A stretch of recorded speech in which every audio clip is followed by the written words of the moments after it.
You're listening to Business Talk Radio, where we take business to the next level. Today's show is sponsored by Dr. Jacalyn. Take charge of your life personally, financially, and professionally.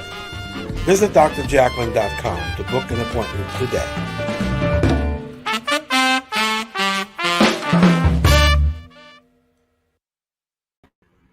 Hello and welcome to Rapping with Dr. Jacalyn, live on Business Talk Radio, Facebook Live, and YouTube Live.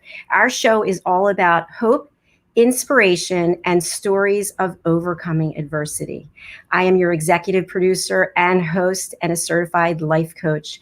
I'm really pleased to welcome my guest today, Dr. Colleen Georges. Let's bring her from backstage. Hello and welcome to the program. Hey, Dr. Jacalyn. I'm excited to be here. Thank you.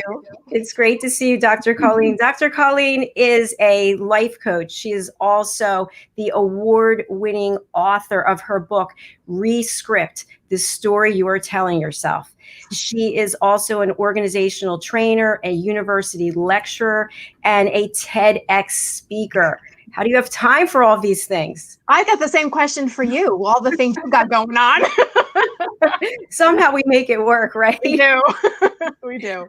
So I have to say that I watched your TEDx speech and I was so moved and empowered by it because, and I don't want to steal your thunder, but you spoke about how 15 years ago, and this was in 2016, but in 15 years before that, you never would have been able to get up and speak in front of people. No way. Can you share with us, first of all, for those who don't know, what is a TEDx talk? And then how did you get involved in presenting and speaking there? So a TEDx talk is, I don't know the exact date that they started, but I know that I think I saw my first one a few years prior to when I did mine. So, and it was Brene Brown, who, has become a household name for many about talking about perfectionism and vulnerability. And I said, I noticed that there was all these talks are basically somewhere in between 12 minutes and 18 minutes. It's like being able to talk about an important topic, but do it in this very condensed format that is really easy for people to kind of swallow and process.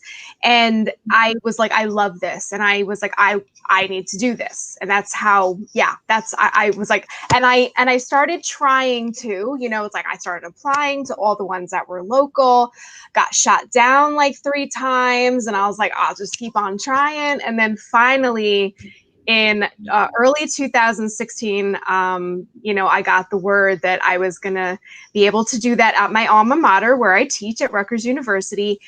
And then I found out I was going to be the opening speaker. And that's when the fear sets in.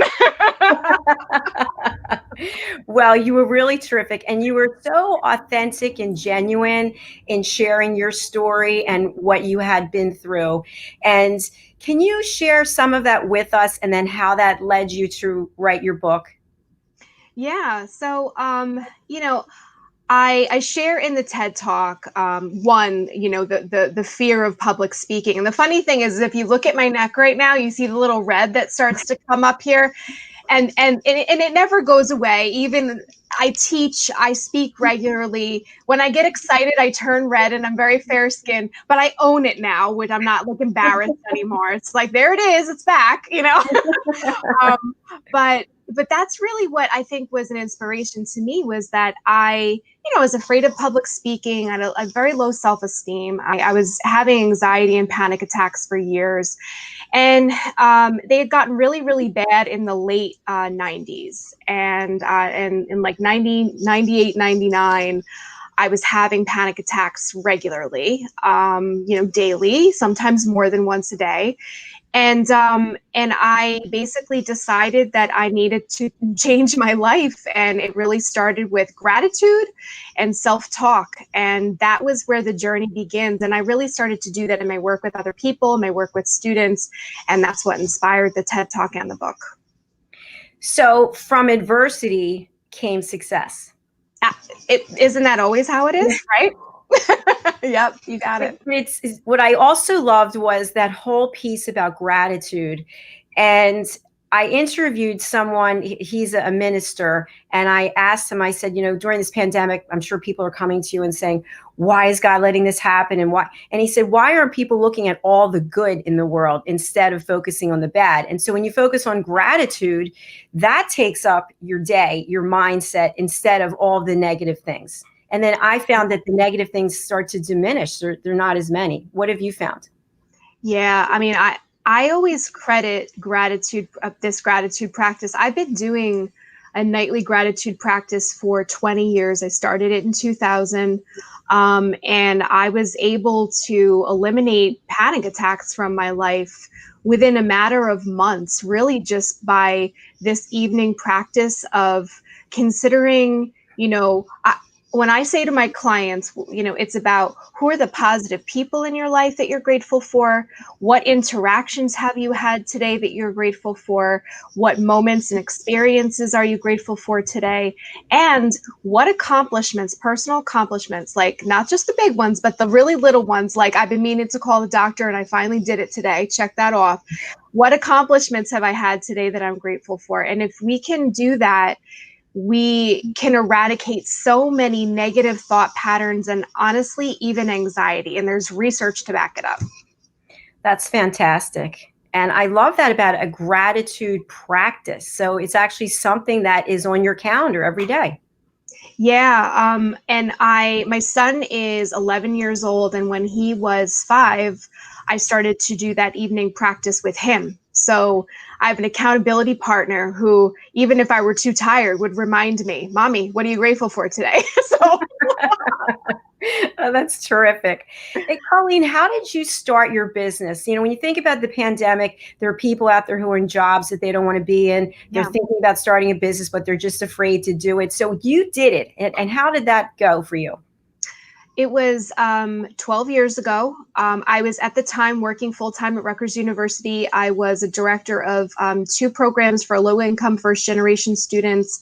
I had for years been providing career counseling and personal counseling, academic counseling, resume writing for students for a long, long time.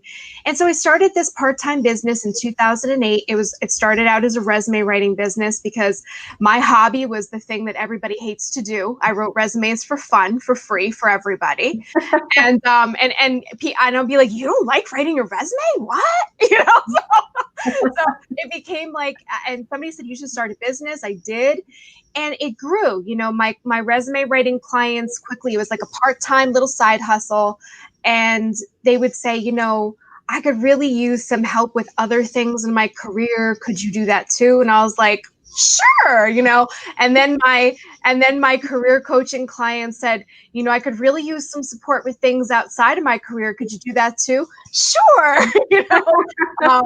And that's how everything, speaking, all of the above kind of came from being asked, could you do this too? And I had the training in the background to do it. So I launched it. 2 years later, I decided after I had my son that I wanted more time home with him. He was, a year and a half at that point, and I walked away. And 2010, the economy was not fabulous.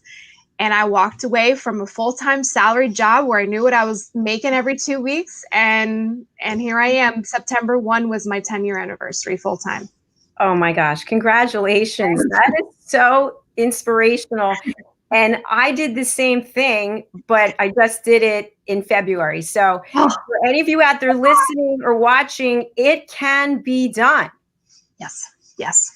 Yeah. So during the 10 years, were there times that you had obstacles, you had business challenges that you had to deal with? And if so, how did you overcome them so your business continued to be as successful as it is? And you can relate to this, and any business owner can relate. I always say it's like there's ebbs and flows, and my term for it is the cricket periods, where it's like dead silence, right? Ain't nobody contacting you, and right before the holidays is a pretty common time, like, November, December, things might get a little crickety around that time. But I learned early on that I needed to stop freaking out every time that happened, because it's natural. Like, especially when you're new and you're like, oh my God, did I make the worst decision of my life? Now I have no income. What's happening? What if nobody ever contacts me again? And I learned I had to really implement that self-talk with myself again, to be like, Colleen, what can you do? And I do the same thing now. When it's quiet, if it quiets down, like right when this pandemic started, it got quiet for about a month and a half. And now it's crazy busy. And I knew that I said, you know what, Colleen, it's going to get busy again. Why don't you use this time to do something that you wouldn't normally have time for? So, and to be helpful to the community. So I spent that time, doing free career workshops for people. I kind of surveyed my social media audience. I did free virtual workshops, and I utilized those workshops. I recorded them and used all my materials to create 5 different career courses. But that's what you do when things are quiet. You find something else to do, right? That's your business. And you know what I love, and I hear this time and time again from people like you who are really so much about the good in the world and helping other people, is all the things that are done for free. Yeah. That from the goodness of your heart that you help people, and that is so commendable. Yeah, and I think it's one of those things where you go through something like this that we're all going through, and you figure we've all got gifts, and why keep them to ourselves? If there's something that we have a skill set or something we can share, we should be doing that. That's what it's all about. Absolutely.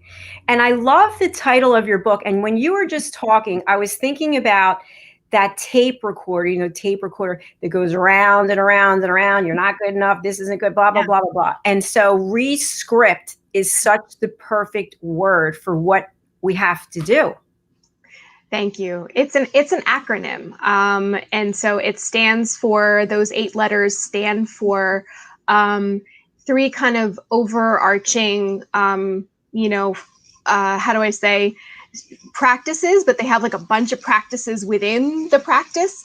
And it's really, they're all about the different types of negative self-talk that are very, very common. And that's kind of how I came up with it. I really sat down and I said, what are the things that I see time and again with myself, with people in my life, with my clients, with my students? What are the common ways that we garbage talk ourselves? And that's where that acronym came from. And it's so easy to remember. Yeah. And I think, like you said, it's really thinking, it's stories we tell ourselves, right? And it's like a narration, the constant narration. I call it like 2 different forces or 2 different narrators. We have the inner antagonist narrator, which, is named for the point, like we're the protagonist of our story. And an antagonist in a story is the one who's going to thwart you, get in your way, tell you why you can't, try to stop you. And then there's the inner advocate, which of course is, again, that person in the story who's going to be your supporter, who's going to be there for you. But in this respect, we're both of those entities. We're the protagonist, we're the inner antagonist, and we're the inner advocate. So it's teaching ourselves to speak back to that antagonist narrator when it's telling you things that are not helping you. Absolutely. And I want to go back to parts of your TED Talk, but we need to take a break now and hear from our sponsors. So stay with us on Rapping with Dr. Jacalyn. We have Dr. Colleen Georges with us, and we'll be right back.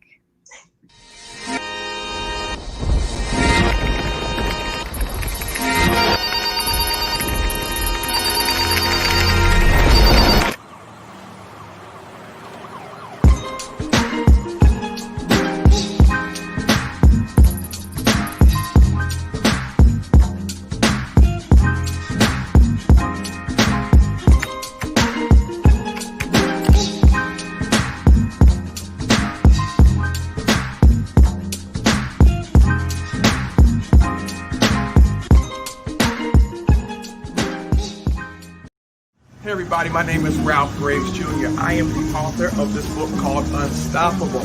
Now, what Unstoppable is about is it's 7 universal laws that will transform how you pursue and achieve success. Why don't you pick up your copy today? Go to my website, www.ralphgravesjr.com. Go to Amazon. This book is sold wherever fine books are sold, anywhere in the country. My name is Ralph Graves. Let's be unstoppable together.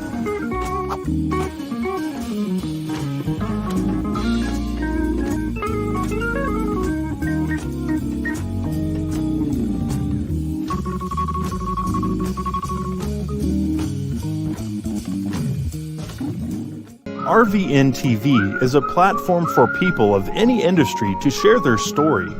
Over 285,000 viewers are tuning in to RVN TV shows monthly. We guarantee a great experience that you'll be sharing with everyone you know while increasing your personal and company's brand awareness. But what is your brand? According to Forbes, it's a combination of your logo, your product, your design and feel, and your personality. Did you know that aside from being a guest, we offer even more opportunity to boost your brand? Adding your company logo and website on screen during your interview will allow viewers to recognize your brand instantly. Incorporating images and video clips is another great way to showcase your product during your live segment. Let viewers see how good you really are. And most importantly, there's you and your interview. For less than the cost of a newspaper, direct mail, or a magazine ad, you can leave our studio and within 48 hours have a permanent digital copy of your live segment to link to your social media, embed into your company website, or use in email marketing. Investing in your brand is so very important, and we can't wait to have you as a guest. Make a bold statement by wearing a custom jewelry design from Margie Cedrone, Artisan Jeweler, located at 121 Haddon Avenue in Westmont, New Jersey. Telephone number 215-384-7155. Margie Cedrone is an artisan jeweler who has been a permanent fixture on the renowned Jewelers Row in Center City, Philadelphia since 1988. Starting her business in 1982, all of Margie's designs are individually handmade as well as custom design. She is one of the only jewelers left in the area who still crafts the finest tailor-made diamond jewelry, whether it's a statement piece or an everyday item. In addition to her one-of-a-kind designs, she specializes in pearl stringing and bead jewelry repairs. Margie Cedrone Jewelry pairs nearly 30 years of experience with the building of lifelong client relationships. Dr. Jacalyn has been a client and friend of Margie Cedrone for many, many years. Each week during my show, Rapping with Dr. Jacalyn, live on Business Talk Radio, I will be featuring one of the beautiful pieces of jewelry that Margie custom made for me. I urge you to contact Margie through her website, margiecedronejewelry.com. Wait no longer to make your own bold statement.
everybody, my name is Ashley Owens. I am your personal networking concierge, and I host a show on RVN TV called Connect to Success, where I interview power networkers in the greater Philadelphia and South Jersey area. So join me every week, 12:30 on Thursdays during your lunch break, and now on Fridays at 9 and 9:30 p.m. We'll see you next week.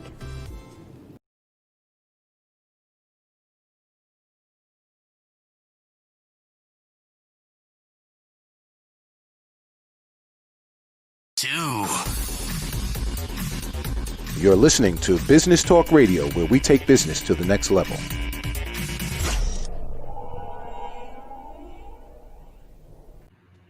Welcome back to Rapping with Dr. Jacalyn, live on Business Talk Radio, Facebook Live, and YouTube Live.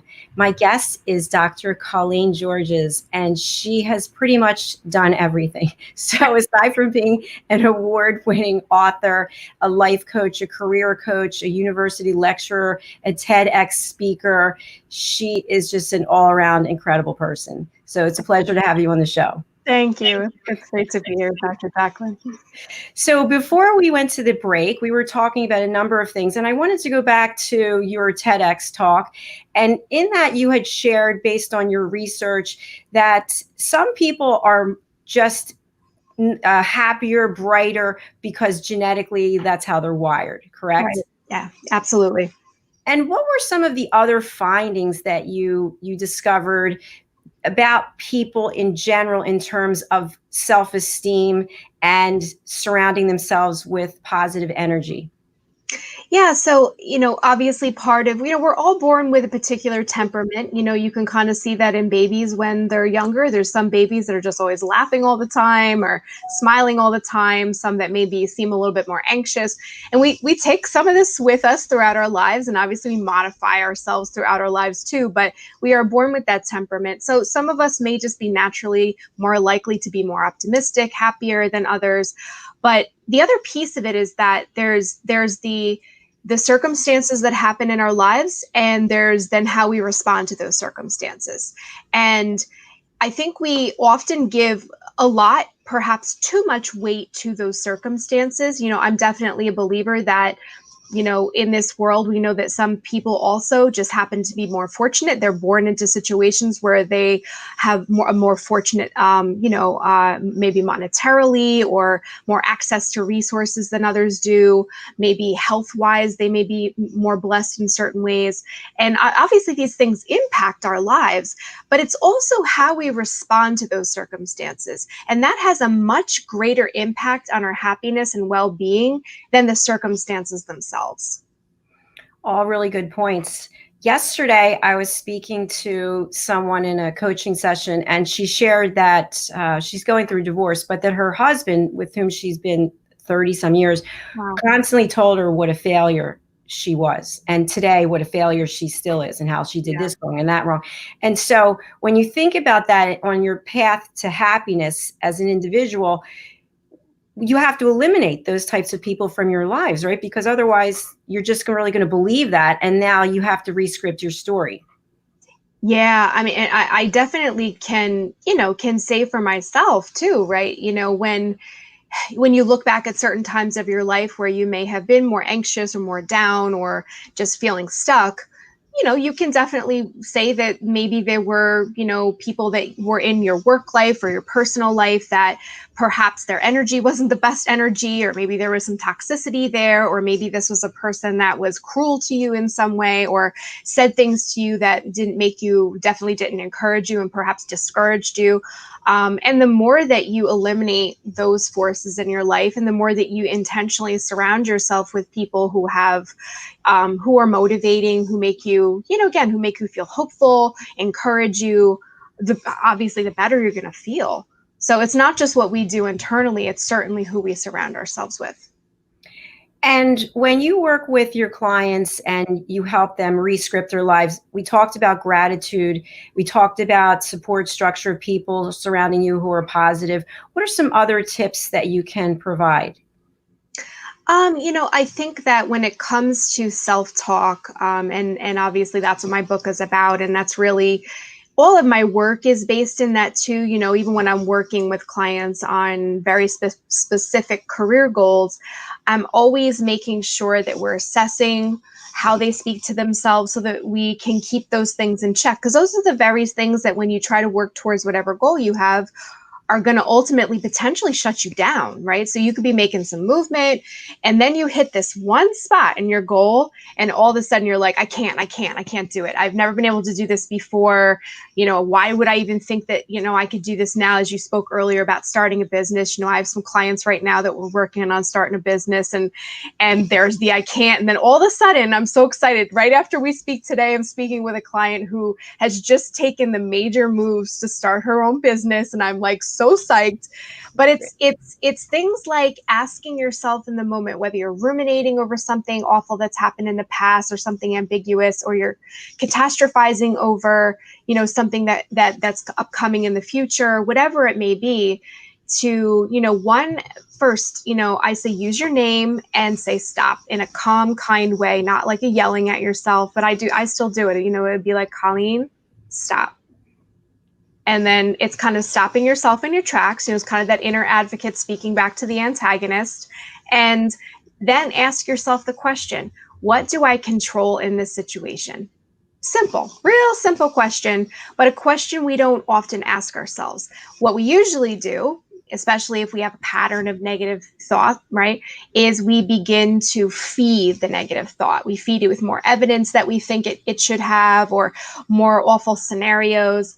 Instead of, and we try to conjure, like with catastrophizing, we're trying to control the uncontrollable, the ambiguous. So it's asking yourself, what do I control? Let me not try to control mentally things that are not within my control, but let me know what I do and act upon it immediately. And you also talk about living in the past, projecting in the future, instead of living in the present right now. Yeah.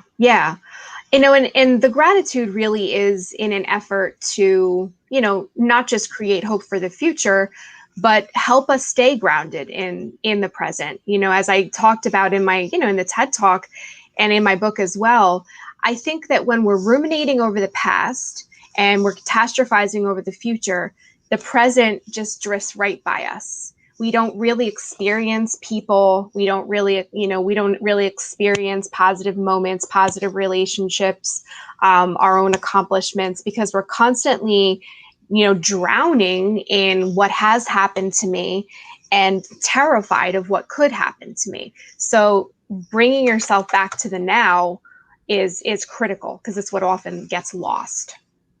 Absolutely. And there are things that we can do to keep us in the present. I know I found yoga and meditation to be really helpful. Yeah. I mean, yoga, meditation, again, gratitude. I think that really, like, just the any intentional activity. I think, going outside, right? I love to be outdoors and like being very, put your phone down, right? Which is hard for many of us to do, me included. Put your phone down, stay off your technology, and just really like, what do I see? What do I smell? Which is of course a part of meditation as well, but really paying attention to all your senses and allowing yourself to soak in all of the things that you're experiencing right now. As they say, stop and smell the roses. I totally agree with you, especially about getting outside. There's just something about looking up and realizing, wow, there's so much more than just me and this problem that I have, right? Yeah, absolutely. Like it's, it definitely kind of grounds you in the reality that, one, I think we often feel alone when we're going through struggles, and we're in this big world where obviously other people have, challenges too. But, when we can realize that this is just one moment, this, even if it's a big one, even if it's a really rough one, it's one. And reminding ourselves, also when it comes to overcoming things, we're often so aware of the failures that we perceive from the past, or or the flaws we think we have, the ways that we haven't, overcome. And we really don't pay attention to all of the things we have overcome. Do you think to get to wherever you are, however old you are, you've probably been through quite a number of things and you're still here? And you probably didn't think you were going to be about 1,000,001 times, right? And here you are. So clearly you can do it. I love that. And you talked about starting your own business and your 10-year anniversary and the fact that things came up during the time. But I'm pretty sure that every single thing that you've accomplished, there were challenges and you could have run the other way. Like you said at the TEDx talk, that you could have said, I'm not going to show up. I'm not going to go and teach people. I'm not going to write this book. And you did all of it. So it just goes to show for anybody out there listening or watching that you can accomplish your dream. You can accomplish change. You can re-script your life. You just have to mentally want it and then make the effort to do it. Yeah. And I think a big part of that is self-compassion, right? We get so mad at ourselves for when we mess up, whatever that may be. If it's, whether it's with eating or exercise or, a relationship goal or a career goal or education or anything, right? We get so angry at ourselves for how we didn't get it just right, just perfect.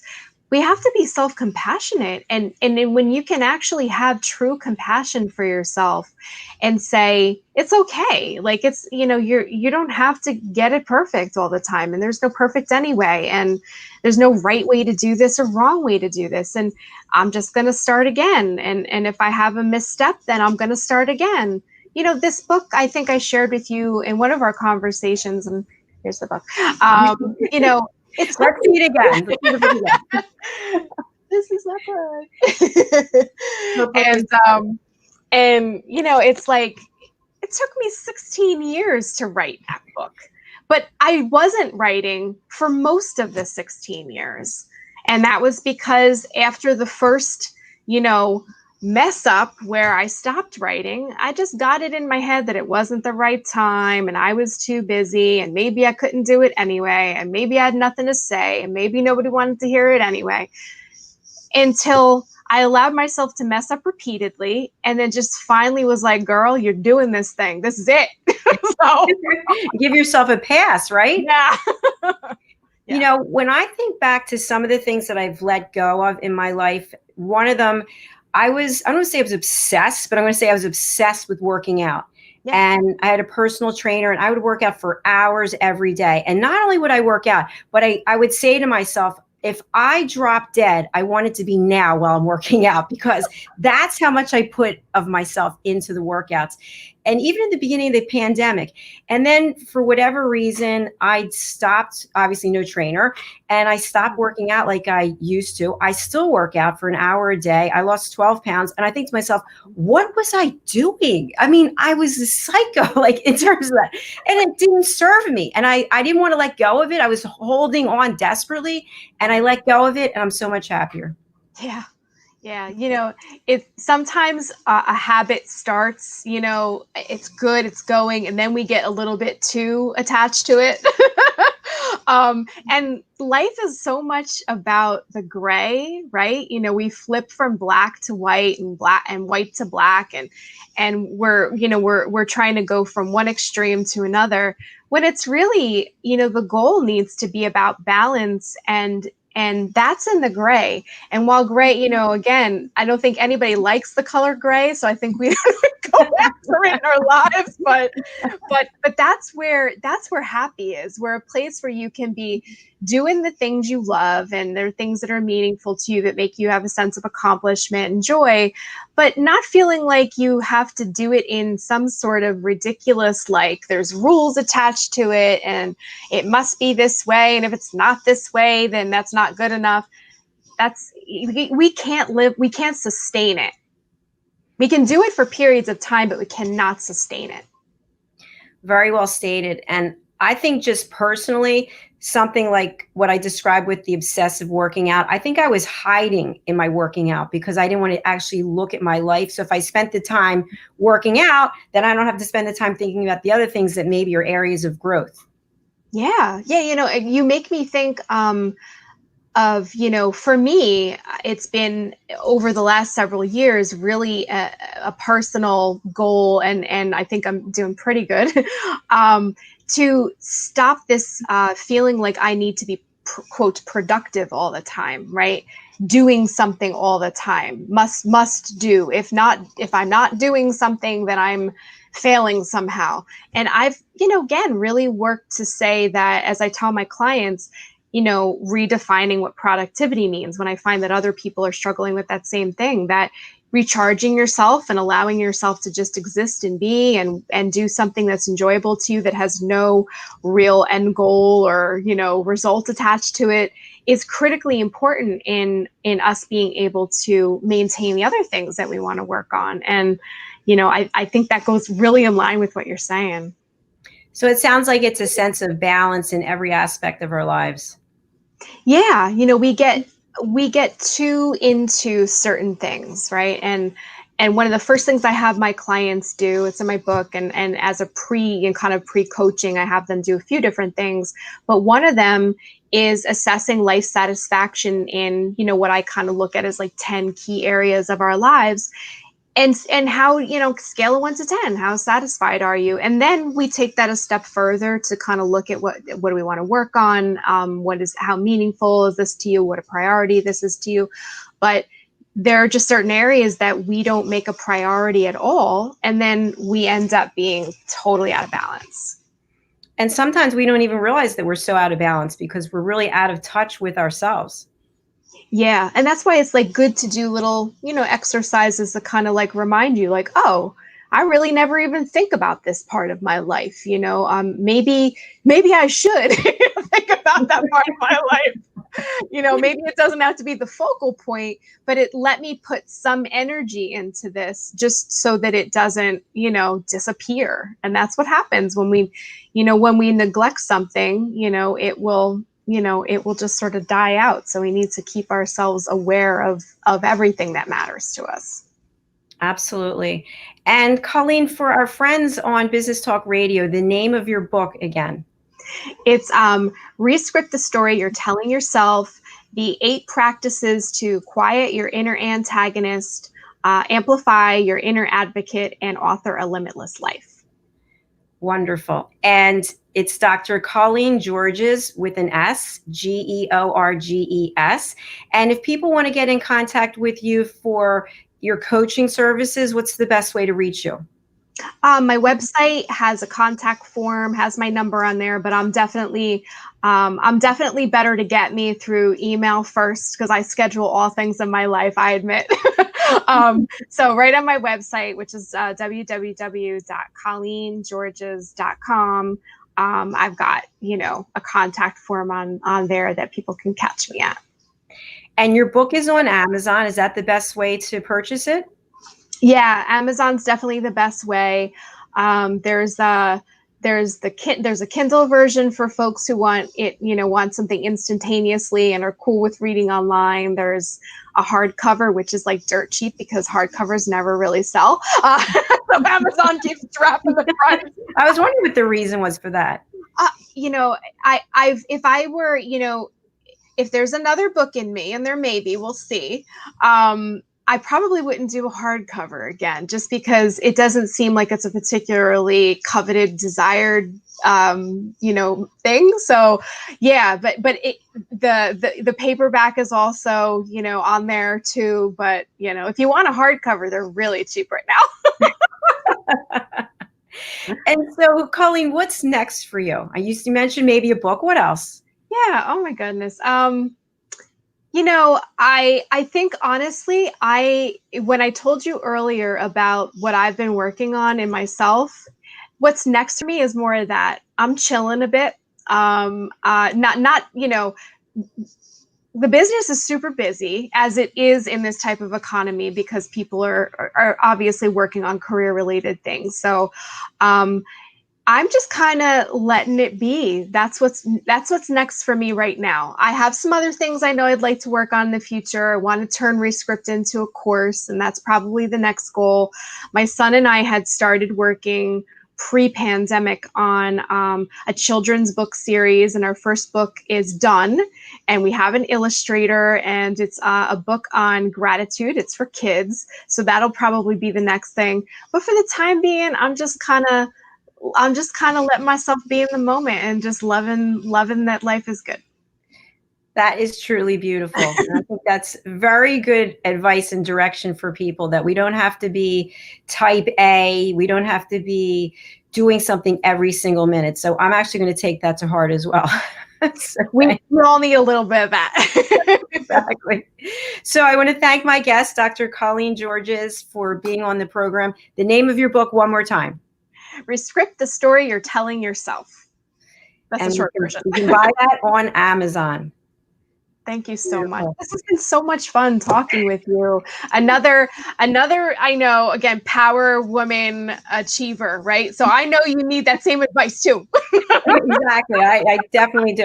I started this meditation teacher training certification program, and we have to meditate 25 minutes every day. And I'm really still struggling trying to do the 25 minutes, because it's like, I have to do this and I have to do that. And it's like, no, you have to make this a priority. So I put it on the calendar, and I'm going to put the gratitude, like have a session for gratitude every night. I think that's a really good suggestion. Yeah. That honestly, like it's like picking, I think like kind of like what's a trigger for me. My head hits the pillow. That's the trigger. When head goes on the pillow, that's when gratitude happens. But for some, it's sitting down to eat dinner. For some folks, they do it in the morning. So it's when they're eating breakfast, or if they happen to be commuting somewhere. But, you know, having it like something that lets you know, like, oh, I'm here doing blank. It's time for gratitude. Right. I do pray every night, and I'm very grateful for everything I have. So it's, I think it's a good practice to be grateful and to give back. And that's what you're doing. Thank you. As are you. Thank you. Well, thank you. It's been a pleasure having you. So thank you so much. And we'll have you back on the program again. Awesome. Thank you so much, Dr. Jacalyn. This was awesome. All right. Thank you again. So thank you to everyone who's been listening on Business Talk Radio and who's been watching on YouTube and Facebook. We are wrapping up for today on Wrapping with Dr. Jacalyn. I want to give a shout out to our sponsors and also to my friends at Business Talk Radio. Thank you for everything that you're doing to bring messages of hope and inspiration to the public. Take care and have a wonderful rest of your day.